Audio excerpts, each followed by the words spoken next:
Hello everyone, and welcome back to another episode of the Backlog Bunker. And gamers, I regret to inform you that the only thing I played this week was Sonic X Shadow Generations, but mostly Shadow Generations. Oh, well, not even mostly, I only played Shadow Generations, because I was saving Sonic Generations for a stream, but I needed that 100% in Shadow Generations, so that's what I did for like the entire beginning of this week, and then for the rest of the week I ended up just mostly playing more DMC5, which I don't really have much to talk about with since I've talked about that game quite a few times at this point, and because most of what I've been doing was just playing more DMD, and I already gave my thoughts about DMD and I talked about it in the Virgil episode, because I still think DMD sucks. It's worse with Nero and Virgil, because they're characters that have a little bit more end lag on their stuff. Like with Dante I'm not as worried, because now that I know how to use triple S, or quadruple S, and the fact that he has very many options for dealing damage, it means that I don't have to worry as much about end lag or committing to options. And with V, he's just a baby character, so I don't have to worry about him ever. But it can get annoying with Nero specifically, because a lot of Nero's combos are dependent on the enemies being knocked down or at least stunned in some way by the hits, and then you get into DMD, and sometimes they're just not. It gets really strange with riots, because you can pull them in and that will interrupt whatever they're doing, but that requires the game to have a consistent lock-on that will actually pull in the guy you're trying to pull in, and it doesn't always work, so that's really inconsistent. And one of the things that makes playing DMD for Nero really annoying. And, you know, here I am talking about how I wasn't going to have much to talk about in terms of DMD, but like I said, I always ended up doing the main campaign, so I haven't even gotten Mission 10 yet. So a lot of Nero DMD gameplay is what I'm talking about now, which is why that's all the things I have to be annoyed about. And like, I might have V gameplay up right now, probably not, because it's just not very interesting to look at. But if I do, you'll notice how baby easy V is, even on DMD. Hell in Hell is where it gets weird for V, because the familiars die in one hit, and then V also dies in one hit, so he goes from being the easiest character in the game to one of the most hard to manage, but we'll get there when we get there. For now, it's just a DMD thing, and Nero being a little bit inconsistent. Though I will say, my time having already played DMC5 to completion is coming in handy here, because I haven't had to go back and re-S rank a mission for, I think, any of them on DMD. Maybe the no, not even the prologue, because you can get a lot of style off of enemies that don't fucking die. It might have been mission 2, because I might have died to Behemoth, but I think aside from that, because I know there's only one, aside from that I haven't had to redo any missions. Even mission 8, which is infamously one of the 2 hardest missions to S-rank in the game, because they don't give you fucking anything, except on DMD, they give you a lot of things, because again, enemies just don't die. And then mission 10 is the one I'm actually worried about, because mission 10 is the even harder mission to S-rank, because even on DMD, where the enemies, again, just do not die, they give Dante a lot of piss-easy enemies, where even on DMD, you're not going to be getting much style off of them. Like, for example, the very first encounter of the mission is like 3 Empusas, and then 2 the green Empusas, and then a queen. And like, you can get a lot of style off the queen, but the other 5 are just like nothing. Then the next encounter, it's a Judica and then a bunch of Antinoras and Kainas, which again, the Judica you might get a lot of style off of, probably not since I keep teleporting, but the Kainas and Antinoras are not going to live very long, especially if you're a competent Dante player. Because even Antinoras having as high health as they do are just not really going to be able to do much in the face of Sin DT, or even just Cavalier. Then it's 3 Chaoses, which again are not going to be very intimidating, nor will you get a lot of style off of them. And then a Singular Fury, which will give you actual piss style. And then the exact same Judica formation as before, so again, you're not going to get very much off of that. Then the next encounter that you have to do is Hellbat, I think. It's either a Hellbat or a Pyrobat, whichever one is like made of fire and explodes. But then you kill that one, and then another bat spawns in, as well as a Fury, which will also not give you anything because the Fury is a Fury and the bat is gonna die pretty quickly. If you're lucky, the bat might kill the Fury, so you might want to get away with a no damage bonus in the level, but otherwise it's not gonna help you very much. The only encounter you can build some decent style off of is the Angelo encounter, because there's quite a few of them, and one of them's the Scudo Angelo. The problem with that is that it's a Scudo Angelo, which means that if you don't know how to consistently knock them down, you're probably not going to make much style off of them, and that's me. So my plan is usually just to make all of my style off of the other knights. I forget exactly what kind of Angelo they're called. I think it's Proto Angelo, but whichever one it is. Make all the style off of them to get to triple S, and then just consistently spam triple S or quadruple S over and over again on the Scudo. Or of course I can always just employ the Hell in Hell strategy, which is to put on Dr. Faust and spam that Red Hot Knight, And as for Shadow Generations, like I said, the only thing I really did was go for 100%, which I probably don't even really have any footage of, because going for 100% in my case was just getting the machine parts for the rocket and doing the white space challenges, which I probably wasn't recording because I didn't really care about them all that much. I mentioned it in the last episode because, again, I only really played Sonic Shadow last week too, but I don't really like white space at all. It's an open world, and I don't like open worlds. I think I turned on OBS just to see what I was looking at, and then completely disassociated while I did the rest of what I need to do. The one thing I will say is particularly annoying about going for 100% is that no one online seems to have like any sort of comprehensive guide on 100%, which I know the game only came out a week ago, but there's also not that much to do in the game that's actually for 100%. Like, I could make a 100% guide right now if I really wanted to. And the only reason I have a problem with this is because I gotten all the chests, I done all the white space challenges, basically everything you need to do to get any of the collectibles and fill out the gallery room, I had done already. But I was missing one song, and I couldn't find out where it is. I was looking up, I think it was the song that plays when you fight Sonic in the cutscene, but not in the game, because there's no Sonic gameplay, or Sonic boss fight, which is awful. But the song that plays there is what I was missing, and I kept looking that up, because I only found that out after looking at someone go through the entire gallery room. And I kept looking up, like, hey, where's the song? Sonic Shadow Generations, all songs, how to collect, every keyword you could possibly think of, and then no one was coming up. I saw people getting the chests, I saw people doing the white space challenges, I saw people getting the machine parts, no one just getting every single song in the game, or every single collectible in the game, to the point where I had to resort to asking Reddit, and even that didn't get back to me until like a complete day later, and even that wasn't helpful, because in the time that it took for someone to respond to me on Reddit, and I was just looking at the map and running around the game, I noticed that one of the challenge acts had like a red diamond on it that none of the others did, and so I went back there and I realized, oh, I didn't ring the bell and get the collectible from this yet, which, to be fair to me, you can't really notice that the bell is glowing until you get really close to it, because unlike Generations proper, the color of the bell itself doesn't change, and so I must have kept looking at that and then not going past it or whatever, or I just forgot to do it whenever I beat the act for the first time. Whatever way, that was what I was missing, and then like 2 seconds later I saw someone reply to me on Reddit being like, hey, did you check all the bells of the challenge acts? But I'm not mad at them, it's not their fault, they got to me too late. But yeah, PSN trophies, get on that, or the Achievement Hunter, or whatever it's called, the Xbox one. Though in my hunt for getting an actual 100% in the game, I ended up doing all the hard mode challenge acts and bosses, because I thought that those might have been what I was missing, and they weren't. You don't get anything for beating those in the hard mode, but I still like doing them anyway, because for one, I probably was going to do them anyway, since the challenge acts are pretty fun. And the bosses, while I probably wasn't gonna do them, if it's anything like Generations, which I didn't check until afterwards, so I have no idea, but if it's anything like Generations proper, then beating the bosses on hard mode is what you need to do to have the game show you 100%, not actual 100%, because that's not the collectibles, but in terms of like stage 100% completion, you need to do the hard mode bosses.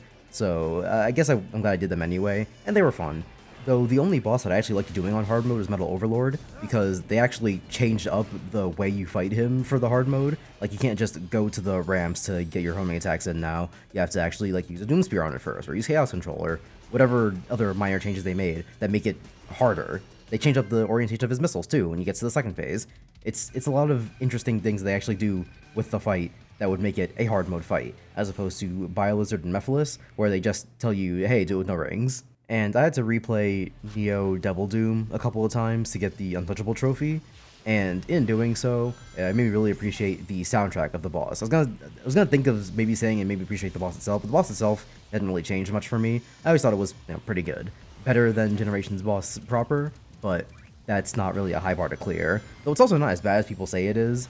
Though I guess I haven't replayed it yet, so maybe I'll have different thoughts when I come back next week to talk about Sonic Generations. Because again, haven't even touched that part of the game yet, which means that is exclusively what I'll be talking about next week, assuming I don't play anything else, which probably will be the case, except for maybe Mario and Luigi Brothership, but that's a whole different topic, so we'll get to that when we get to that.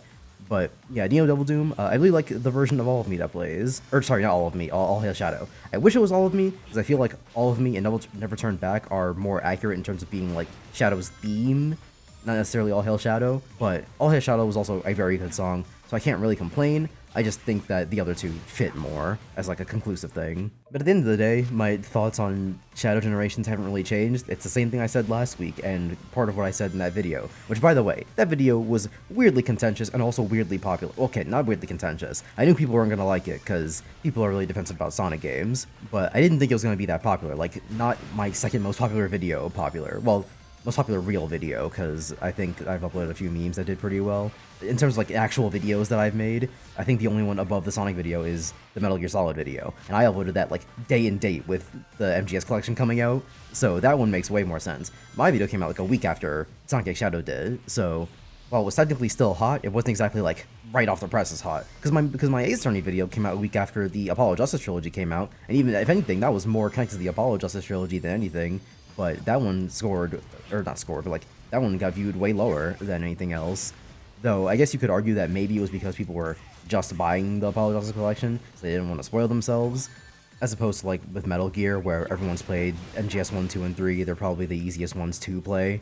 They're not a trilogy of visual novels that were stuck on handheld consoles for the longest time, and not even on physical. So maybe that was just a different situation. Point being, it surprised me how well the Sonic video did, but that's off topic. That's besides the point. The point that I was trying to make was that, like I said there, and like I said last week, I love Shadow Generations. It's a fantastic game, and I hope that it means we will get more good Sonic games, because apparently that's just a really high bar to clear, and they cannot get 2 in a row. It was Mania, and then Forces, and then, as far as other people are concerned, Frontiers, and then Superstars, but I think Frontiers also sucks, so as far as I'm concerned, they're all bad, but Frontiers and then Superstars, let's just assume Frontiers is good, and then now Shadow Generations, can they get 2 in a row? Can they do it? I don't think so. I hope so, but I don't think so. We can only see, because Sonic Team only ever takes away the wrong lessons from their successes, and I fear that the lesson they'll take away from this is, oh, people like the Adventure era nostalgia. Let's do more Heroes bullshit, and Adventure 2 bullshit, and what other games? And Shadow 05 bullshit, and Sonic 06 bullshit, because people like that game now, and I'm just not here for it. Aside from the 06 bullshit, because 06 bullshit means silver bullshit, and if it means that I have to deal with just a little bit more 06 glazing so I can get some more silver content, then I suppose it's a sacrifice I'm willing to make. And then for our weekly topic, this is once again just about Sonic X Shadow, so don't be surprised for anything that comes here. And I'm a little bit annoyed by the praise of the 9 out of 10 that IGN gave Shadow Generations, because the way people are treating it, they're like, oh my god, IGN gave Shadow Generations a 9 out of 10. Sonic really is back, baby. But I have 2 problems with this. The first problem is that for a long time, people didn't say that IGN had a high standard. Like, oh, it got an IGN 9 out of 10, that means it must be really good. If anything, it's the other way around. IGN 9 out of 10s mean nothing, because they give everything a 7 out of 10. Except for a certain game we'll talk about in a second, but if anything, people are always talking about IGN has no idea what they're talking about. Even if they give a game that you like a good score, that doesn't really mean anything, because it's IGN. But mysteriously, when it's a Sonic game people like, now all of a sudden IGN's score means a lot. Even though for years and years and years, even for other franchises, people will tell you, don't even pay attention to IGN's score, because it doesn't mean anything. Even if it's a good score, it's just worthless. But it's a good score for a Sonic game, so now it is worth something, even though apparently IGN's opinion used to mean nothing, but now it does, because it's a game that we like. But, you know, rules for thee, but not for me. It's the shit that I hate. And then the other thing is that people, I saw someone say on Twitter, I forget exactly who it was, and I'm probably not going to be able to find this tweet when I make this, but whoever it was, they were like, oh, it's actually really good that IGN gave Shadow Generations a 9, because for over a decade, they've been underselling Sonic games, giving them low scores. But then, like, if you really think about it, for the last 10 years, over 10 years actually, because Generations came out in 2011, for the last over 10 years, we've only had bad Sonic games. At least only mostly had bad Sonic games, because the 2 games that people generally like, that IGN also gave good scores, are Sonic Frontiers and Sonic Mania, but otherwise, everything else sucked. Like, after Generations, what came out? Lost World? Okay, that game was awful. Forces? Okay, that game was also awful. Both Boom games? What do you need to say anything about those? Like, guys, IGN didn't undersell Sonic games for over a decade. For over a decade, we only got bad Sonic games. If anything, I guarantee you that if I go check the scores for any of those games that I listed just now, they might be higher than I consider them to be. Because both Boom games, I would give, like, Rise of Lyric gets a 1, and then Shadow Crystal, maybe a 3. What else did I say? Frontier, or not Frontiers, because people like that game, but Forces. Forces, I would give, like, a 2. It's probably got higher than that. And Lost World, I'd probably give like a 4, maybe a 3, and I guarantee you it got higher than that. So if anything, I would say IGN oversold Sonic games for 10 years. Do not blame the low reception of Sonic in general audiences on anything besides the Sonic games the general audience has played. Because again, I have to mention the fact that Mania and Frontiers, which again, let's assume Frontiers is good, Mania and Frontiers both got good scores from IGN, so it's not like any games that you Sonic fans think are good didn't get good scores, because even among Sonic fans, you guys think Lost World sucks, and you think Boom sucks, and you think, what else did I name? Forces sucks. So genuinely I wonder who this boogeyman that you guys are fighting is. Is it Aaron again? Did Aaron Hansen mysteriously plant a bunch of good Sonic games that no one played and then disappeared into the ether and memory hold? Is that what happened? You kind of just have to accept the fact that the last good Sonic game was Sonic Generations, and that was over a decade ago. So for over a decade, Sonic games got bad scores because for over a decade, Sonic games were bad. Aside from Mania, which again, got a good score. And then the last thing I want to leave off on is something that I'll talk about more next week, which is that Sonic fans are getting super weird about the fact that Mario and Luigi Brothership scored really, really low with IGN. And I'll have more to say to Mario and Luigi fans next week, but for now I'm just going to direct it at Sonic fans.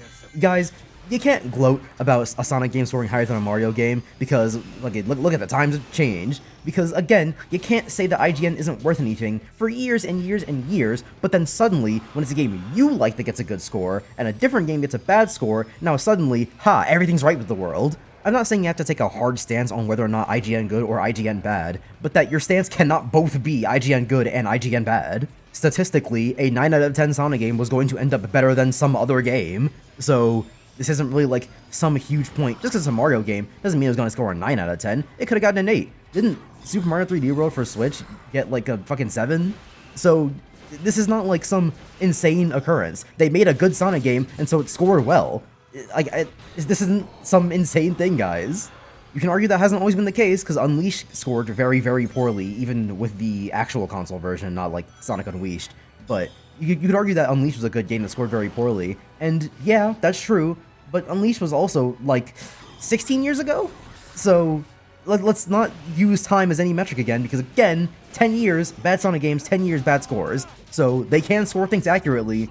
It's just that Unleashed was a miss. And if you're going to hold Unleashed against them for 16 years ago, then I will hold 06 against you for that game being bad, but people still praising it. So anyway, we'll talk more about Brothership next week, because trust me, there's more to that whole situation that annoys me than I'm talking about today. But today I'm just going to leave it at Sonic, and I guess a little bit of DMC. So that's it for this week's episode. I'll try to also make more videos while I'm doing this. I managed to get the Sonic video out as sort of a test, but I'll see how it goes. And the episodes might become fewer in the next few weeks, so I might be going on break, and that means I'm not going to have access to a recording booth, but we'll see how it goes. I will figure that out when I get to that bridge, which I know I've said a lot this episode, but I just don't really have a lot of time to think about things in the moment as of right now. So we'll get to it when we get to it. Now bye, get out of here.